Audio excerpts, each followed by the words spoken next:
I do want to bring in longtime Detroit journalist Stephen Henderson and Jason Colthorp, who just got done anchoring the morning show. No time off for Jason. Half-time Detroit journalist, Jason Colthorp. Right? Half as much. Jason's also our Flashpoint anchor, and you both actually moderated a mayoral debate, so you're both uniquely qualified to talk about this.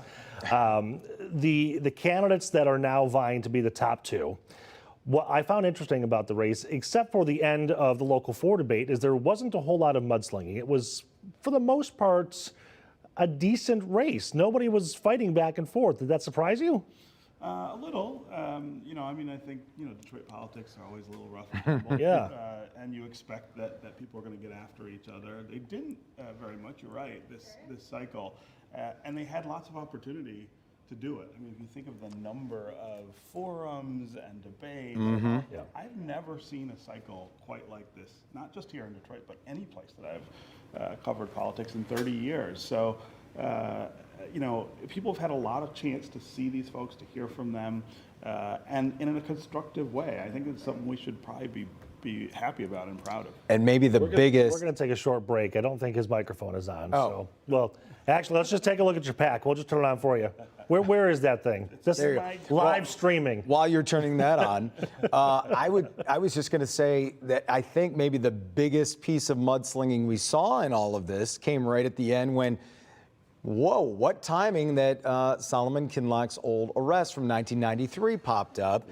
And the timing was somewhat questionable. About a week and a half out. I mean, a lot of the absentee ballots had been out, but for the people going today, and I don't think you've covered this a long time. Is that something, or he called it politricks, which did have that feel with the timing of it, but you could clearly see, okay, a lot of people must think he has that second slot.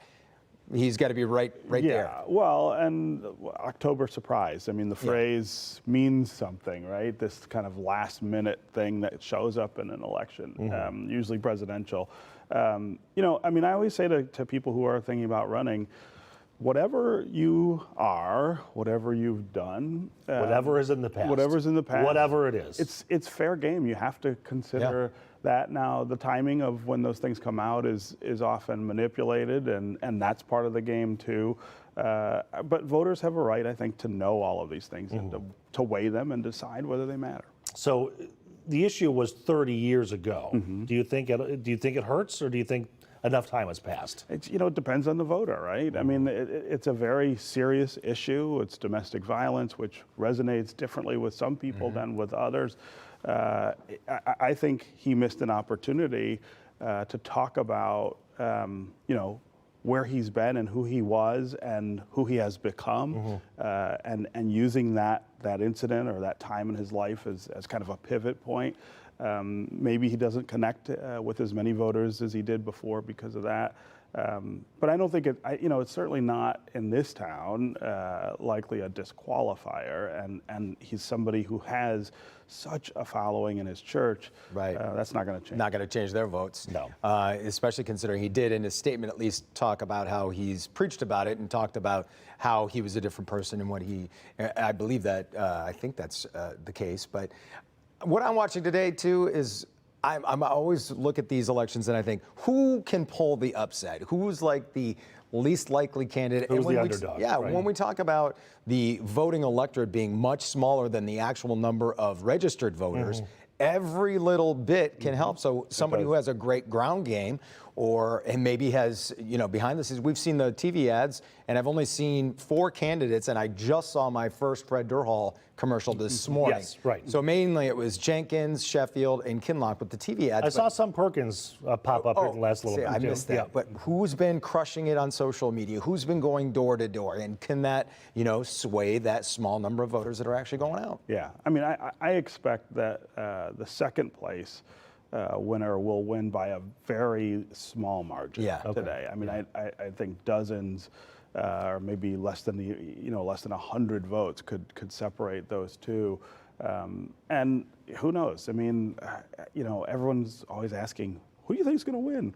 I actually have no idea. Same here. Today. And this is the first time I felt just completely unable to call it. And Richard Zuba said something to us this morning I found interesting, and I was wondering what your take on this was. He said it could, however Mary Sheffield does, the early polling she was ahead by 24 points. So, and I thought it's strange. I'm like, she's spending a lot of money on TV ads. She's not taking anything for granted. But then I thought there's also the perception if she only wins by like 1 or 2 points somehow, then people go, whoa, that polling was way up there. So I guess you want to maintain that lead. We've got to take a short break real quick. I know, sorry, Stephen. Producer Mary's yelling at me in my ear. We'll take a short 90-second break. We'll be back after this.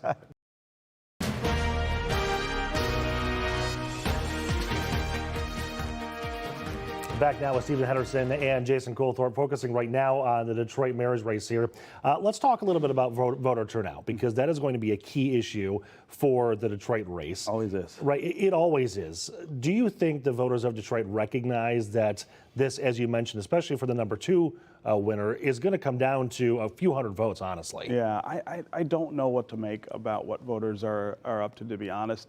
I'm struggling with the amount of engagement and activity that we saw during this cycle, which I said earlier, I have never seen anything like this in 30 years covering politics here and in other cities. I've never seen this many opportunities for voters to really hear from the candidates and interact with them. And yet the projections for today are that we might go lower than we did 4 years ago. And I think there's often an effort to just kind of assign blame to voter turnout. It's this person's fault, it's this issue. I think there's something going on that maybe none of us really quite get about why people do or don't show up. I can only speak from my own personal experience, and you've been on the street, and as of you, Stephen, talking to people, for years, and it seems like right now politics are so polarized that there is this overwhelming fear or just feeling that my voice doesn't matter anymore. But in local races like this, I mean, everyone's voice matters in all the races, but when you get down to matters like this, in a Detroit race where it's going to come down a few hundred on who's the next mayor, it does matter, and some people just don't get that. I think that's some of it, and I think there's,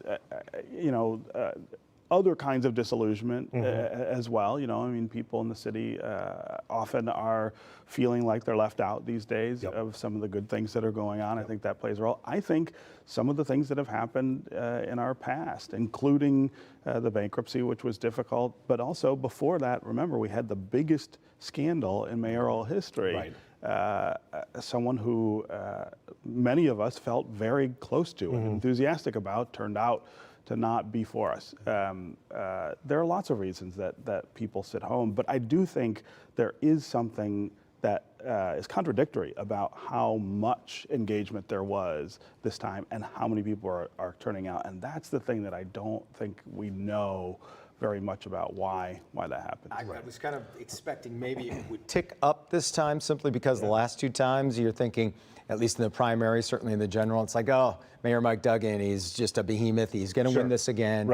And it turned out to be true. So this time, it's like, whoa, we got to make sure we select 2 people that we think are uniquely qualified, that are good enough for this job. Let's get out there and get our votes in. Speaking of Mike Duggan, now running as an independent for governor, but as the mayor, he did a great job of really standing on the fence and placating on both sides, whether it be the GOP or the Democrats, and getting things done.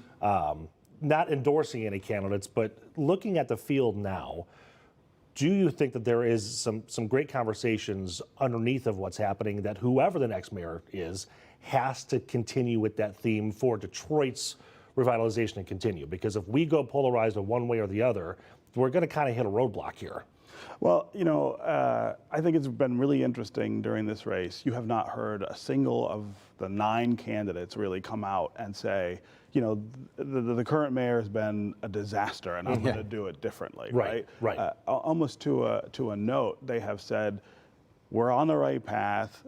I would do some things differently. I would extend this to some places maybe that it didn't go, but they want to sort of emulate the success that Duggan has had. That speaks, I think, really strongly to exactly what you're talking about, that strategy that he has had to make sure that the city gets what it needs, regardless of who he's dealing with in Lansing or in Washington. He had to deal with the Snyder administration in Lansing for a long time. He dealt with the Trump administration for some time. So he's figured it out, and I think the candidates all know that, and I hope voters are paying attention to it. And only, I was going to say, Santil Jenkins felt like the only one who made a point to say, I'll try and carry on full everything that Mayor Mike Duggan, because I think at first it was a surprise. How come nobody's saying, if you like Mike Duggan, I'm your guy, I'm your gal. Right. And then if you look at playing both sides too, Fred Durhal hasn't really played it. Well, I guess he has. He did in your debate a lot, playing up his experience in Lansing,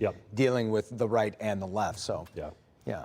All right, gentlemen, thank you so much. We've got, 12 hours until hopefully we'll get some numbers and we'll see how things go. Then we can have a whole new conversation tomorrow morning. One-on-one, who's it going to be? Yeah, exactly. And as we mentioned in the commercial break, I think once we have those top two, then the mudslinging begins. Yeah. So it'll get interesting. All right, Jason, Stephen, thank you so much. Our primary election coverage kicks off tonight at 10 o'clock on air and streaming right here on Local 4 Plus. We're going to bring you the latest results, have expert analysis throughout all of our shows to give you some insight on all of these candidates.